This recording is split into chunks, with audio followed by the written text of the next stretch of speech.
Good afternoon, everyone. Thank you very much for joining us. This is Startup Growth Q&A.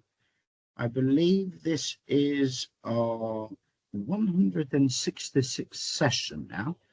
We've been doing these for a while, and we've actually had about 290,000 people that have tuned in, and obviously none of that would have been possible without people like Nadine, Visar, Bunmi, and Jeffrey. You have reached Startup Growth Q&A 166. We're here to help startups with whatever questions you may have in terms of that journey of yours as you go from startup to scale up. The idea is quite simple. You see, unfortunately, over 90% of startups fail. And the top three reasons for that are 1, market fit, 2, running out of money, and 3, not having the right people. But guess what? When it comes down to it, there's only one thing that makes or breaks your business. You know what that is? It's the ability for you to sell to enough people your product and or service. That is all that matters at the end of the day. And hopefully, through this growth Q&A, we'll be able to help some of you grow your business, either from 0 to 1, or perhaps go from 0 to hero for that matter. The way this will work is I will ask our amazing panelists to give us their do's and don'ts when it comes to early stage growth, and then get some questions from yourselves. Your questions on growth can be on literally anything to do with growth, whether it's user, vendor, partner, client acquisition, growth hacks, go-to-market, sales, marketing, advertising, branding, and all that jazz. So there are no wrong questions and no need to be shy, because it's a learning curve for us all.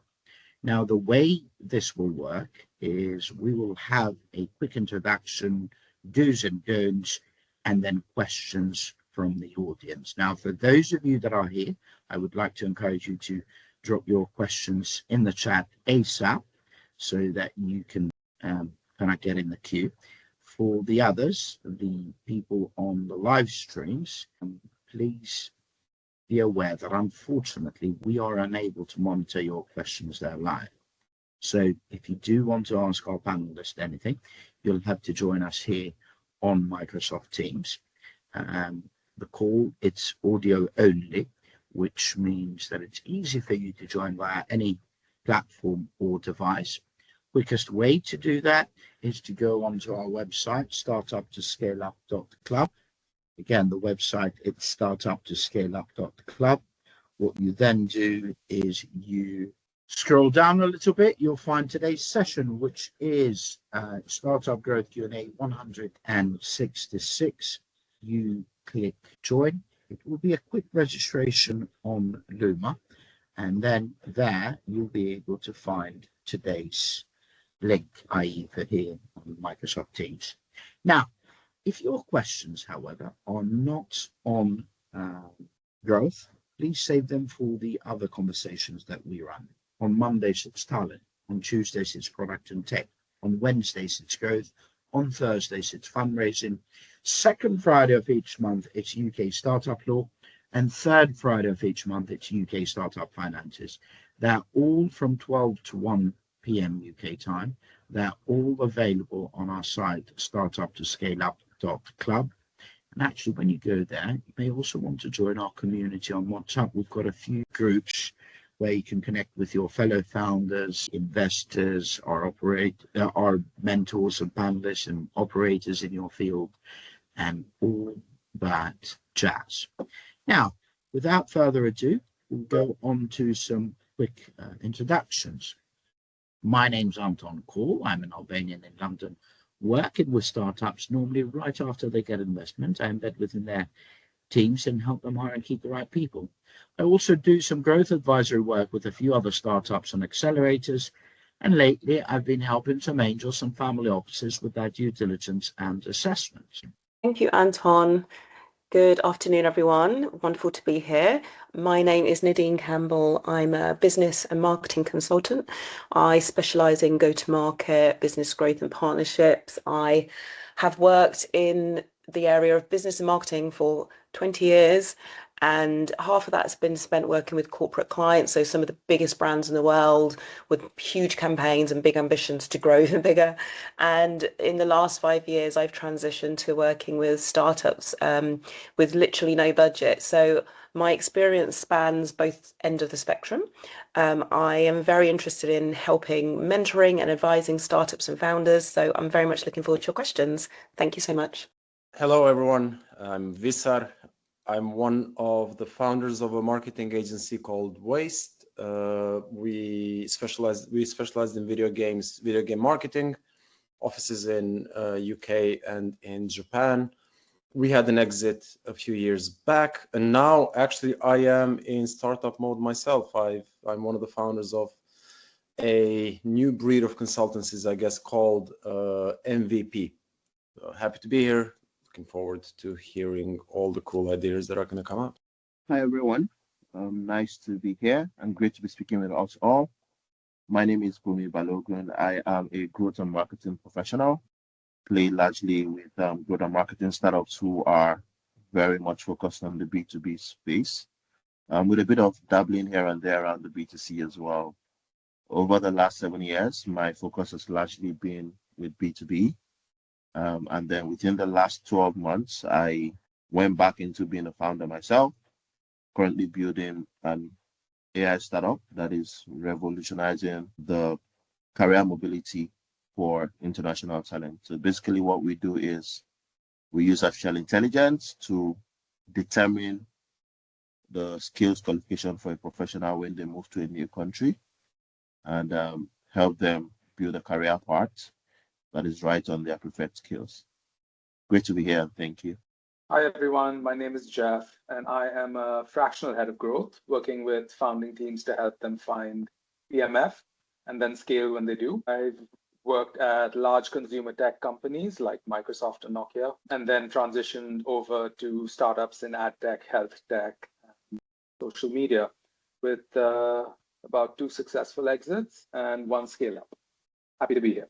Wow, now that is an amazing team. Thank you very much to all of you for joining us today. I really appreciate you. And I think it's time we get on to some do's and don'ts. What is important to you in early stage growth?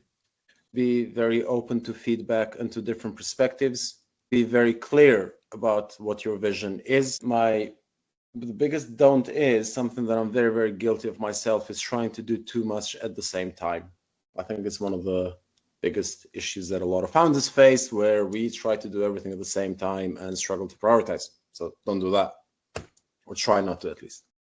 Have a basic comprehension of all the key functions of business and this is for you as the leader of the business, is to understand how the business works on a really fundamental level.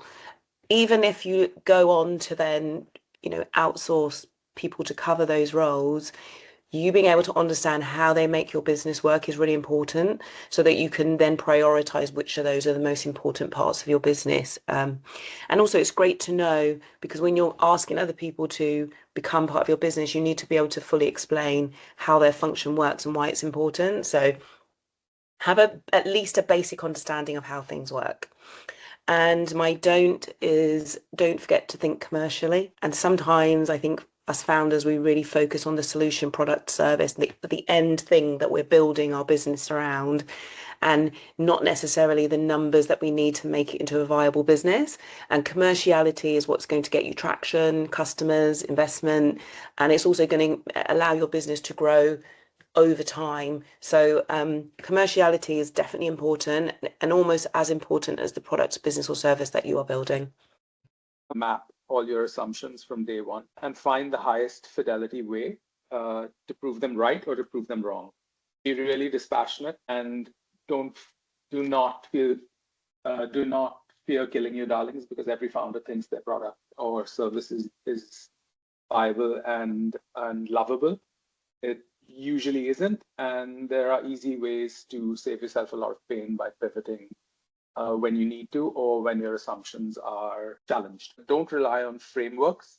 Frameworks at an early stage can totally kill creativity and your startup.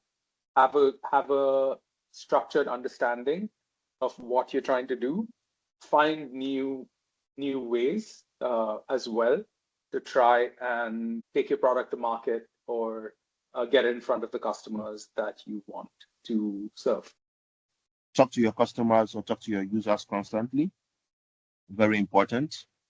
It's important you always ask questions. It's important you always understand customer behavior from the early stage, and be sure that you're solving the problem directly for the customer and not just making assumptions or building your startup based on assumptions or based on your own guide. I think my don't would be don't ignore customer complaints. Complaints are necessary for any founder or any early stage founder. There is usually a one-liner that I love to work with when I'm speaking with founders. And it's the idea that the worst situation you can get from a customer is silence, not criticism. I would rather have criticism than silence. So as much as possible, don't ignore the complaints of customers. Always speak to them, hear what they have to say, rather than building a product where your customers are completely silent. You don't want that type of situation for your early stage product. Thank you. Wow, that is amazing. Thank you very much for that, team. Really appreciate it. Well, I think it's time we now go on to some questions. We will start with our first question. Adar, who's joined us again. Thank you for having me again, Anton. Perfect. Thank you very much. Hi guys, my name is Haydar. I'm building a B2B2C startup. So essentially, we'll be digitalizing the after payment industry. So think digital receipts and digital loyalties for UK SMEs. Instead of doing that whole friction process of giving out your email or scanning a QR code, you just link your card via our app. And then once you pay with using the link card in a partnered store, then you just get your digital receipt and you get a digital loyalty sent straight to our app, basically.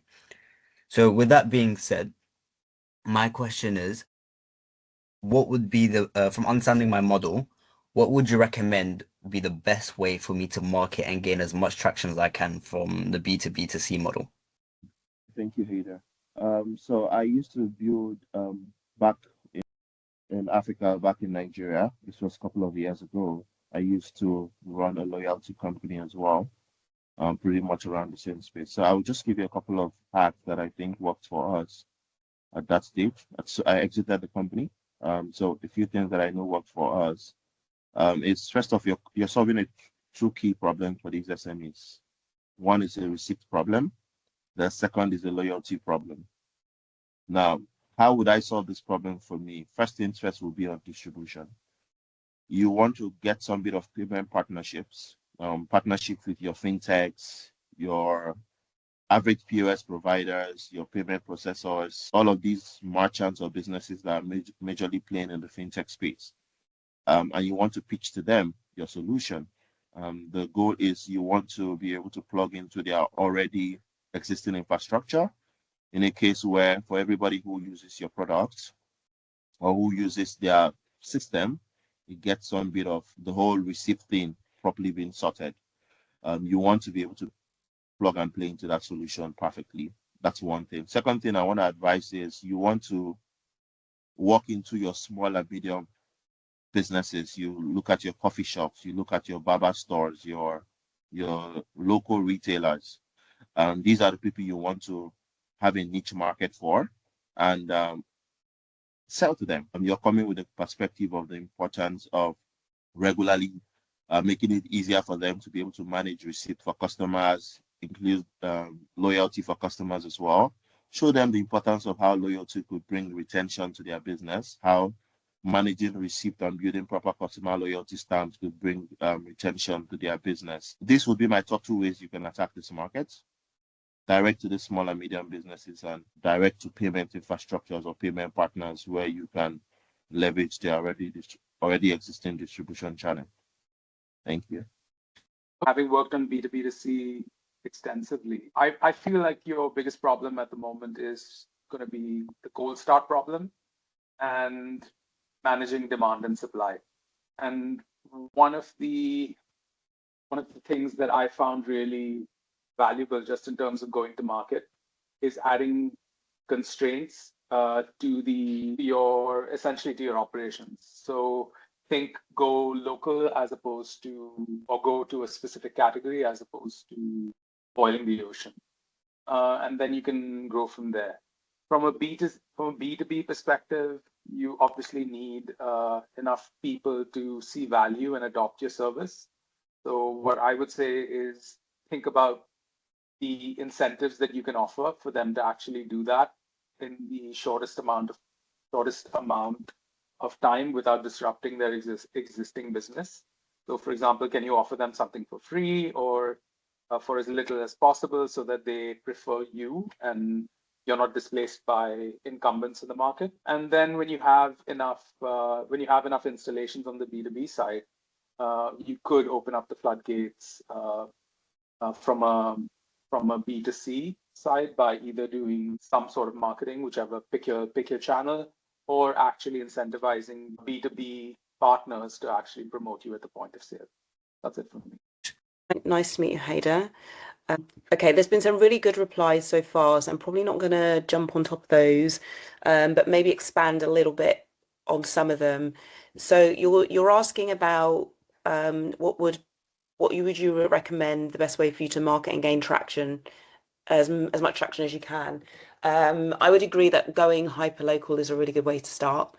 Depending on where you live, I think finding an area and really exhausting that of the SMEs that are in that area in order to concentrate that traction into one area, I think is going to be really powerful, because then the consumers in that area are going to get used to that is the way that we spend and get receipts and get incentivized in this particular area, and you become known for it, and then that will become a great talking point for you to expand into other territories and other cities.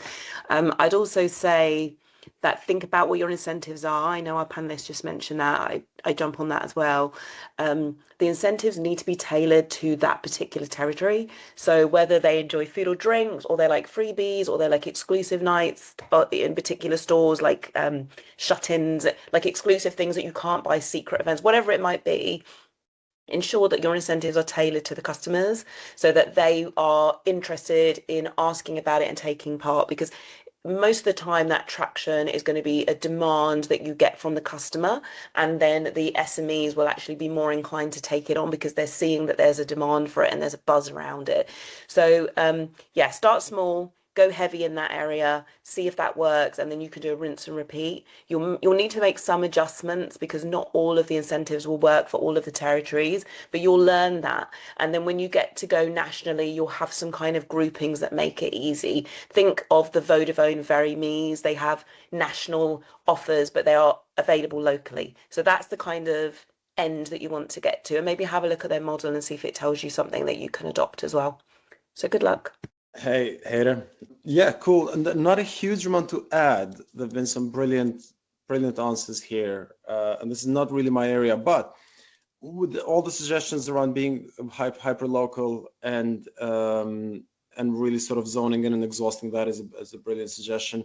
One thing that I would also do is qualifying the businesses, the SMEs around there, and then within the hyper local aspect, be also quite focused. I sort of find in a startup that we're invested that, for example, we've got a similar-ish problem, but in a different sector. The idea is, for example, if we are going after SMEs that already have a supplier in this space, it would take a lot of energy for us to, I suppose, untether them from them. So is the idea of finding customers that may, or businesses that maybe don't have the service in place, and then selling to them might be sort of easier and quicker to get to a position where you actually start getting some clients in. Just something to potentially consider.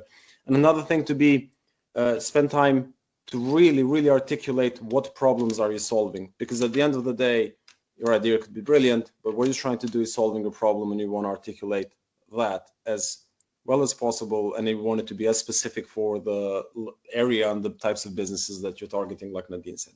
So yeah, I think just a little bit to add to what all the other great suggestions. Perfect. Thank you, everyone, by the way. Very much, team. Sorry, go on, Haider. No, I just wanted to say thank you to them. I wrote everything down, and hopefully when it's time for me to fully launch, I'm going to implement them as you guys That's suggested. brilliant.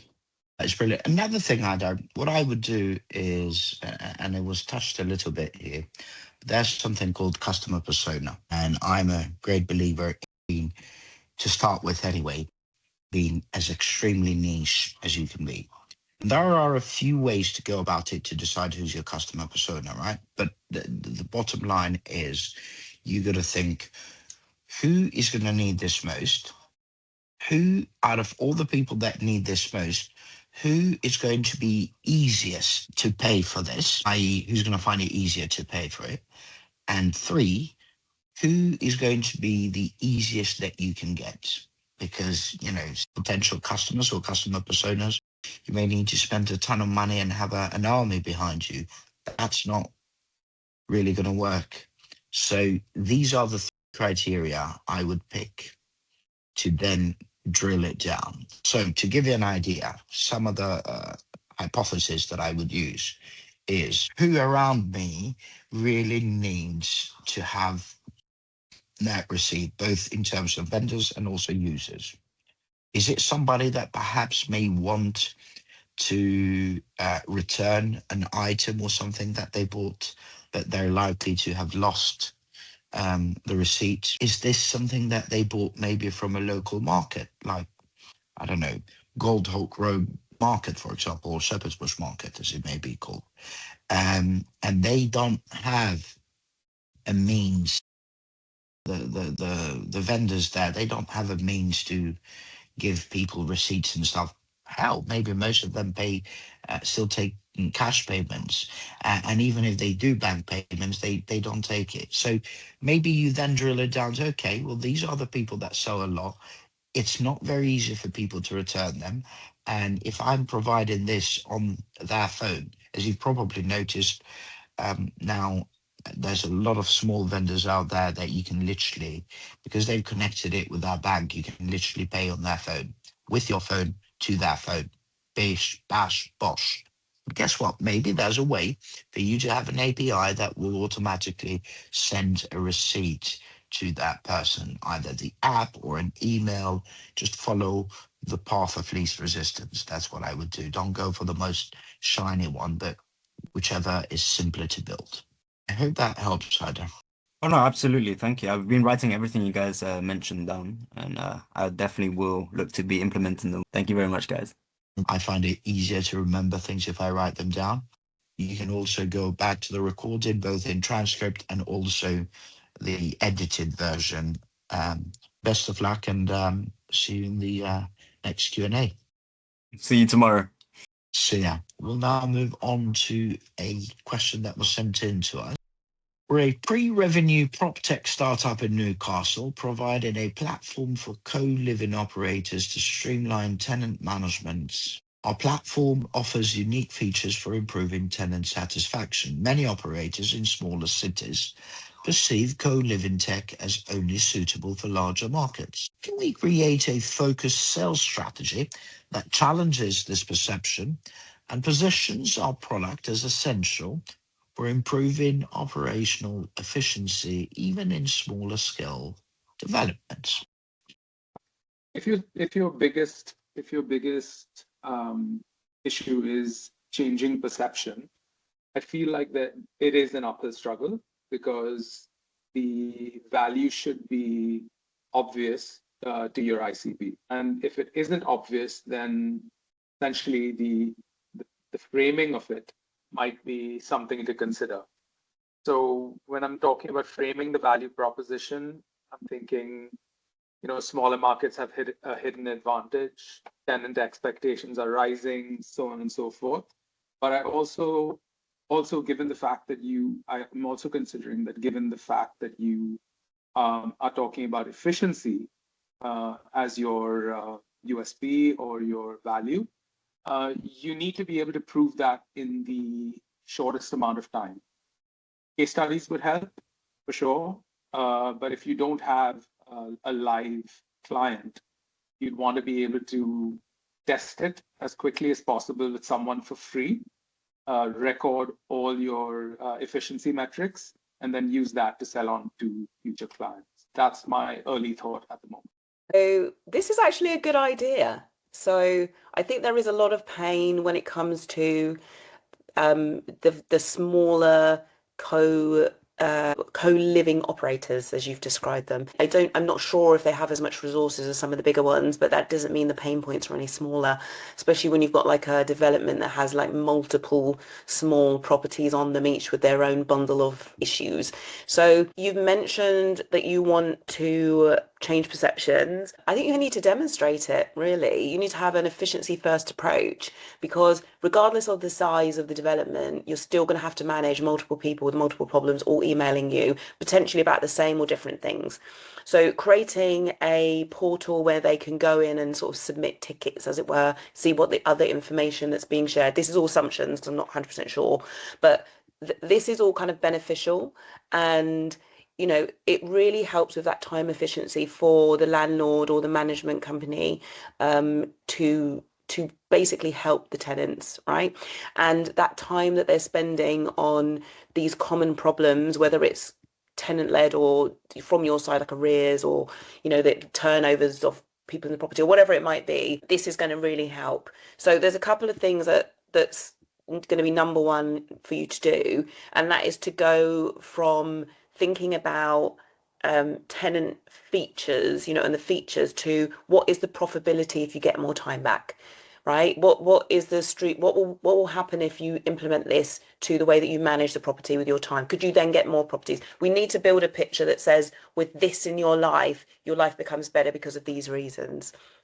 So case studies are really, really important, even if it's coming from a larger development, right? And there's, just offshooting quickly, if you work with a larger development that's known and get some case studies about how that's helped them, if they don't already have a management platform, then you can use that for the smaller ones and talk about how it's, efficient for both, right? But really, you need to anchor on those pain points as well. So what is the efficiencies that's going to be delivered by using the platform, and what are the pain points that you can anchor to that's actually going to be helpful for those that you're selling to, and then begin to go from there. So things like, how long is it going to take to resolve an issue if everyone is emailing, like I said, at one point at the same time. So yeah, that's the main thing. And then don't be afraid of getting people to take that messaging and run with it for you, so that you're able to see, what are the pushbacks? Why are people saying no? What would they prefer to have? Are there features and benefits that you are not talking about? Is there time and efficiencies and pain points that you're not talking to them about? So get some feedback, develop a really good sales strategy, and go forward with the points that matter most to the clients that you're trying to get. But I think you've got something here, so keep going, and good luck. That was great from Nadine. I mean, again, I'm just going to add a little bit to it. I do agree. I think it's a great idea. I think it does. It seems like it taps into a market that's not being potentially sort of looked at the moment. It sits in a bit of a sweet spot between if your target market is between the very small and the very large, so the middle bit. That area tends to be underserved in a lot of sectors, and if you get it right, it can work really, really well. Couple of things. You touched on two things: operational efficiency and customer satisfaction. They are both potential benefits to the operator. So it's just a question of, again, articulating that in a way that makes sense. Operational efficiency, can you turn that into hard return on investment, into hard numbers as to this is what you gain out of it? Usually it's margin, or it could be being able, and that can be translated into being able to do more work with less people because you're using this cool piece of tech, this very useful piece of tech. Customer satisfaction is obviously quite important because that has a knock-on effect on everything, including word of mouth, including repeat business, including general sort of the way how your brand or your company is perceived out there. So you've got a mix of both hard return on investment and soft return on investment if you use our platform type pitch, obviously with facts. So you would need to work out what they are and then go and pitch that, because ultimately it is about what do they need and what do they see as valuable, and you're trying to sort of you're trying to present that as well as possible when you speak to them. Another bit that's quite important is the implementation of it. Is it as frictionless as it can be? Because there will be a cost associated with it for the operator if they need to implement a platform or a piece of tech that is hard to implement. This day and age, that should be as frictionless as possible. So if it's not, definitely look into that. And then finally, something that I always have done for myself, and I still do, is whenever you're looking at anything, you always go to the top, try and speak to the founders or the managing directors of those companies. People are much more open to chatting, especially if you're not just going and trying to sell them stuff. But if you just go and say, hey, I've got this really cool idea that I think could be great for this sector, can I just have a chat with you and sort of see if I can learn from you whether I'm on the right path, whether I'm doing something that is essentially useful. And sometimes you walk out of it with a potential client, sometimes you have an investment, even an angel investor, sometimes you get advice, contacts. That is incredibly, incredibly valuable. But again, similar to Nadine, it's a good idea. Good luck. I'll just add two things. One of the speakers or one of the guests already mentioned the first thing I want to talk about, which is to be sure your ideal customer is the right one. Because it can be a bit of concern if you need to challenge and understand the perception or change the perception of people before they can go ahead to use your product. That can be a concern in the first case. It might mean that your product is not a core problem or a core need for them. And that's something you want to go back into your product to be sure that you're really solving a core problem. But then at the same time, I also understand that some people might not know that they have a problem until it's faced with them or until they are shown the problem, which is can be a disadvantage to you as a startup because, again, you want to be sure that you're solving a problem that is of dear need to anybody you're speaking to that is perceived to be your potential customer. So if the solution you're providing doesn't come upfront as a core problem, solution, then that can be a problem with the people you're speaking to. But then secondly, let's picture that you need to still try to position your product for them to see why it's important for them to have the product as a solution. I think my second point on that would be use the basic sales strategy, which is the freemium model. One of the ways we were able to initially launch into the market for my current startup, we're about 12 months old now, and we currently have about 3,000 users on our platform. No marketing, no form of extra field salespeople or any sales hack. For the first 2 months, we hosted some bit of webinars and online events that allowed for people to come and speak to us directly, and we were able to give them opportunity to use the product for the first couple of weeks for free. And that eventually helped to build the stickiness of the product for users, and we saw users eventually paying over time for the product. As we speak, like I said, we're 12 months old. We're launching our version 0.1 in January of 2026 because for the first 12 months of building, we've been doing a lot of work around our MVP, and a lot of the processes have been manual. But now in January of 2026, we're now automating the process fully. And I can tell you for a fact that even with the fact that the AI bit is launching in January, we already have customers who have paid ahead, are waiting for the launch of the AI fully automated version in January of 2026. Again, that's because stickiness had been built over time. So to round up, I would say allow for your users to be able to try the product for either free for a couple of days or at low cost for a couple of days. This will allow them to see the fact that you're really solving a problem for them, help you de-risk the possibilities of your model, and allows you to generate enough feedback for the product itself that you can then eventually use to take back to your team to work around either product strategy or launch strategy. Thank you. Thank you very much for that, team. Quick addition here. A couple of things worth mentioning in terms of kind of maybe looking into this from a guerrilla point of view. Who's maybe Visar might have come across him, he's Albanian, but in New York, he started this company called Slice, which has taken the pizza world by storm. And something really cool, I thought, that he did literally from like day one.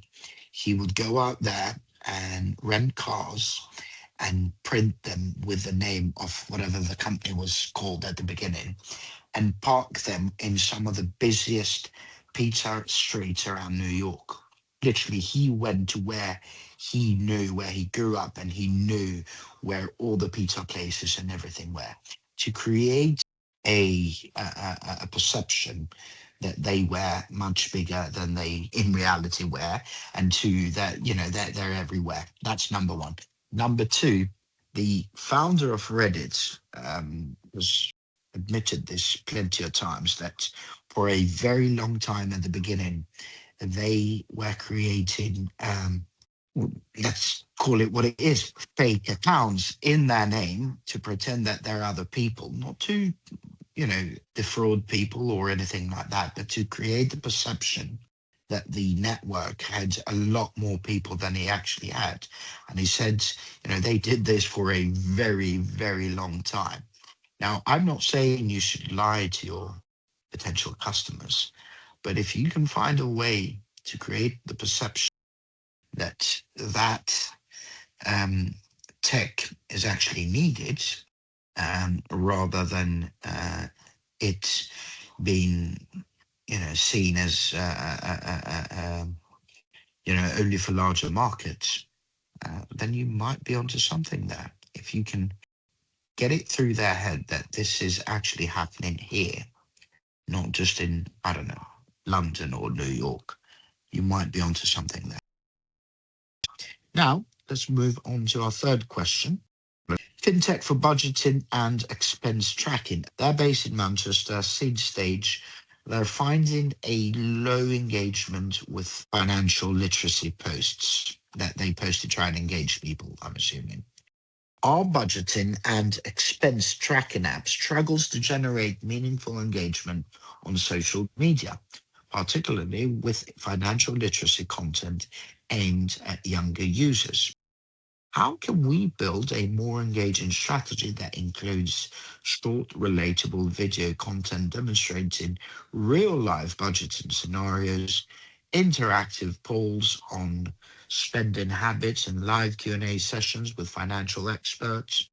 Furthermore, how can we integrate gamification elements into our social media campaigns, such as reward-based challenges where users share their budgeting success stories to drive both engagement and app downloads?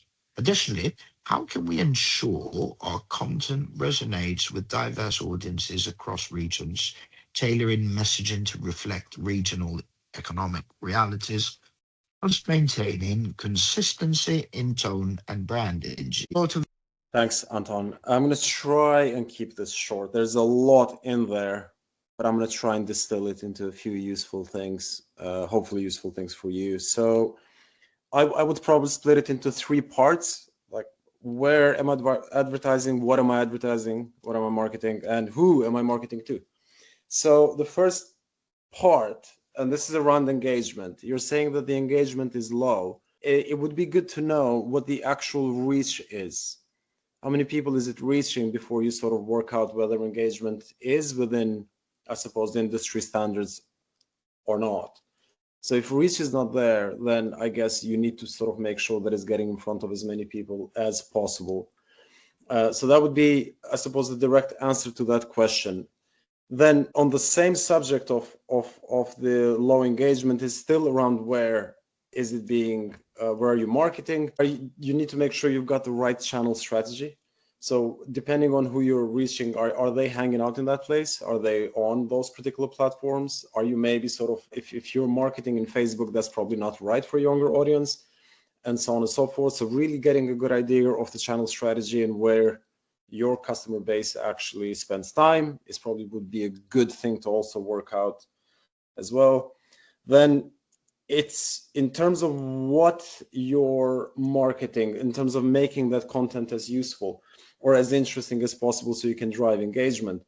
It comes down to really understanding your customer base, really sort of building that profile and making sure that you are actually targeting the right people, and then building that content based on their interests and stuff that they really genuinely sort of care about.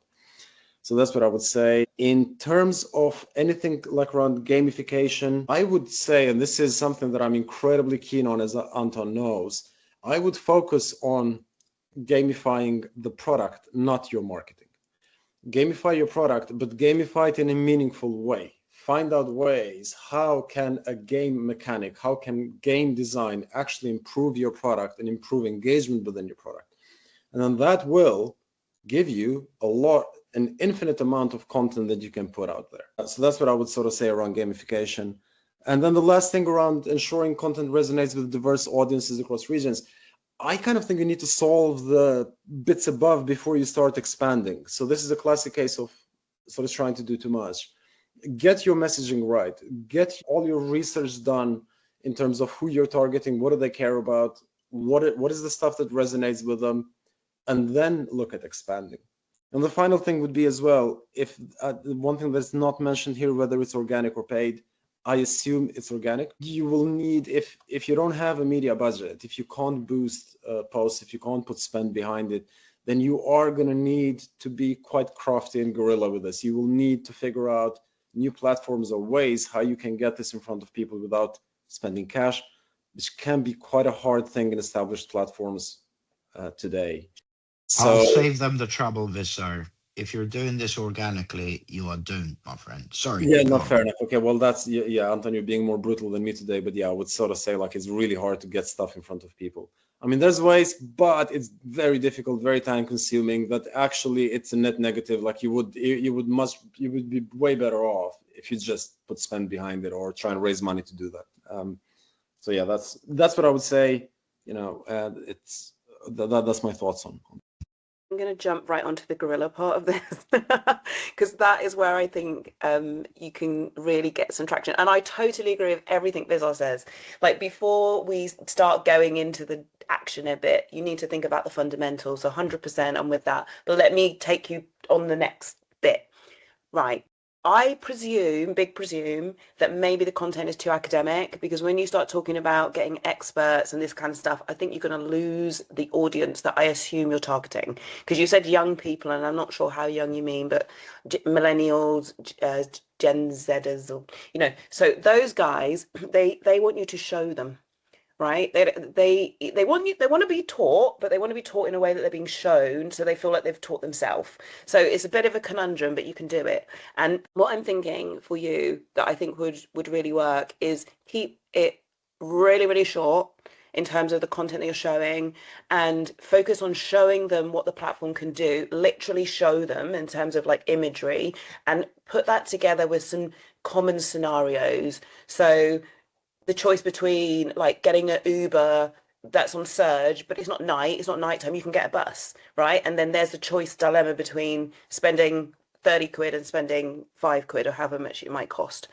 And also you talked about doing localization, so that will be really nice, because obviously in particular areas you might have a tram, and in other areas you'll have Ubers and buses and different scenarios, and you want to spend your money on a nightclub, or maybe you spend your money on festival raves. I don't know what it might be, but that gives you that nice localization and those real choices that young people are making. It might not necessarily be, I'm deciding whether I'm going to save for a house or save for a holiday. It might be the really small things.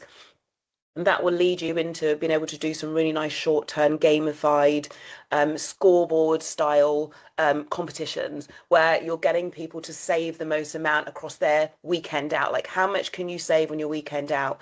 And you can think about doing, you know, vox pops. Just go up to people on a night out and ask them, how much did you spend tonight? Do you reckon you could have done this in half the money? And then get some nice reactions.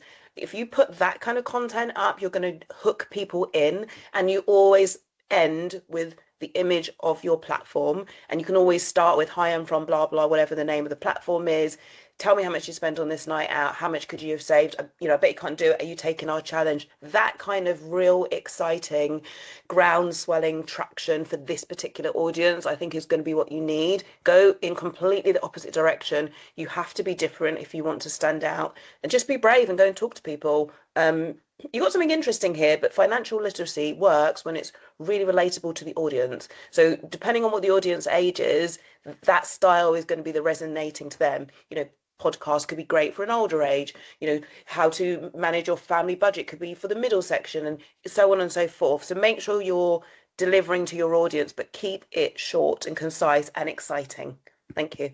Yes, I think Good examples are being used, great scenarios are being used as well. There's really not much for me to add to that. Yes, budgeting apps, budgeting platforms are very important, useful, but then sometimes the content can really feel boring. And just like has been mentioned, you want to make sure that your content characters are very relatable to the everyday young professionals. Take, for instance, one of the movies right now that is topping the charts on Netflix and co is Stranger Things. And I've seen some companies already using Stranger Things to sell content or sell their products across their socials because of the type of people they're trying to get to. So use such type of relatable characters. What's happening in the life of most young people today, the movie scene, the music scene. Try to tie it into the finance content and the budgeting content and create abstract, interesting characters around it. And just like the last speaker had also said, it's important you want to have point of view type of content where you're regularly asking questions relating people's spending habit or young people's spending habits and the potentials that they are missing out from choosing to make one decision over the other. And then in terms of gamifying your content, also very important as well. Try to put up challenges, right? Where there are challenges across your socials, and people can be a part of those challenges. People can get to play certain games. People can get involved in certain games. And at the end of the day, use all of those games, create out user-generated content from it. Say, take for instance, if you're doing a savings challenge or something, and you're getting users to share screenshots or share videos or share some of the smart money hacks that they paid attention to for that week. Get all of those videos and use those videos as user generated content back to your socials and encourage more people to like, more people to engage on those type of user generated content. At the end of the day, you're going to see the engagement on your platform ramp up. That would just be my only addition. One of the important things you need to consider when you is the category that you're operating in. And when you're talking about financial advice, one of the most important things that comes up, whether it's said or unsaid, is trust. And if you are a person who is relatable essentially in the same situation as your audience, and can demonstrate online that you are seeing or you have a system or a way to save people money or to improve outcomes for them financially in a credible way, the algorithm does tend to pick that up. If you're starting out, what tends to happen is trust is low. Trust in you is low for sure. And so you may want to consider trust as a transferable asset. What that means is think of other people that can confer trust on you in an authentic way, which means if you know of any people that have a similar sized following or a larger following and are willing to remix content with you, definitely consider that. Definitely consider that as a way in which to grow. I found that to be an extremely valuable growth lever, and it saves you a lot of pain trying to grow just on the back of your own, I guess, creative strategies, because it gives you a shortcut essentially. What you will still need to consider beyond that is value per minute. And when you think of short form content, you usually think 30 seconds. I found it really valuable to break up the script, if you will, into 15-second chunks, and then see every 15 seconds what story you're telling.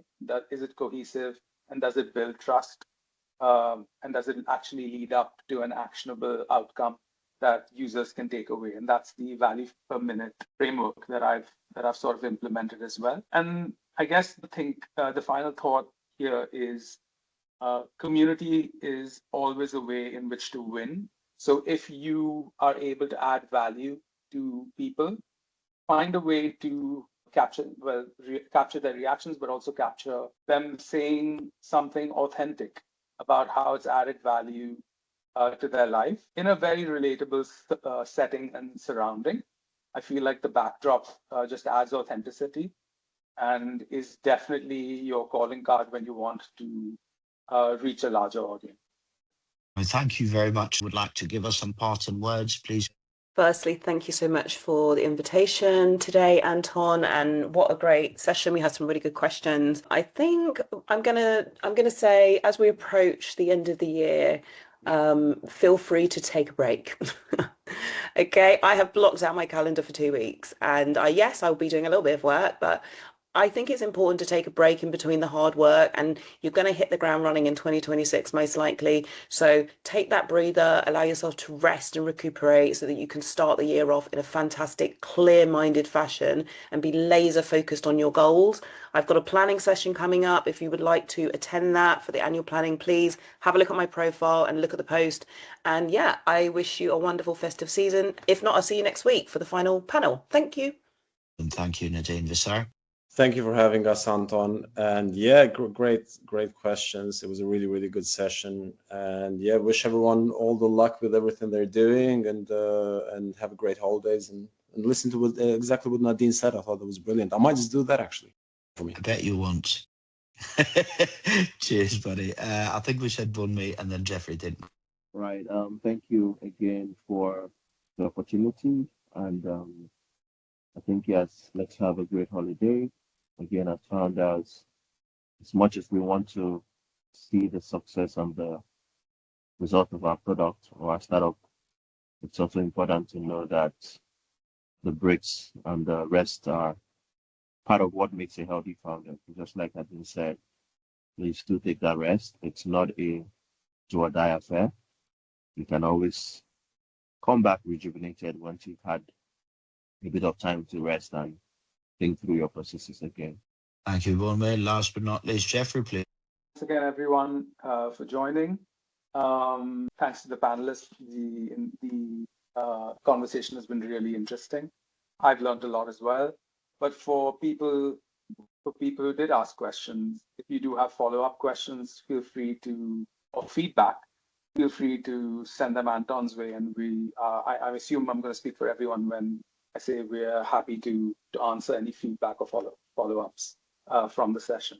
What we want to do is be able to give you valuable insight, and sometimes we can't because the questions are really long. But anything that does occur to you after, feel free to reach out directly or to Anton, and we'll be happy to answer. That's brilliant. Thank you very much, team. Really appreciate your input today. And those of you that won't join us next week, which is our last growth for 2025, I wish you an amazing end of year and a brilliant start to 2026. And of course, if you celebrate Christmas or New Year, Merry Christmas and a Happy New Year. A couple of quick things before my parting words. Number one, those of you on the live streams, thank you for joining us. Next time, join us directly here on Microsoft Teams. It's audio only, which means you can join us from anywhere via any platform or device. And you could be working from a shared office in Shoreditch, or perhaps cooking lunch in Bristol, or eating lunch in Liverpool, or perhaps changing baby nappies in Glasgow, or walking your dog in Surrey. It doesn't matter where you are, you can tune in from anywhere, and please do that next time. Also, if you've got questions, it's much better to ask them live because it makes for a better conversation, more fun, and definitely better answers. In terms of our sessions, we run 6 regular sessions: Mondays talent, Tuesdays product and tech, Wednesdays growth, Thursdays fundraising, second Friday of each month it's UK startup law, and third Friday of each month it's UK startup finances.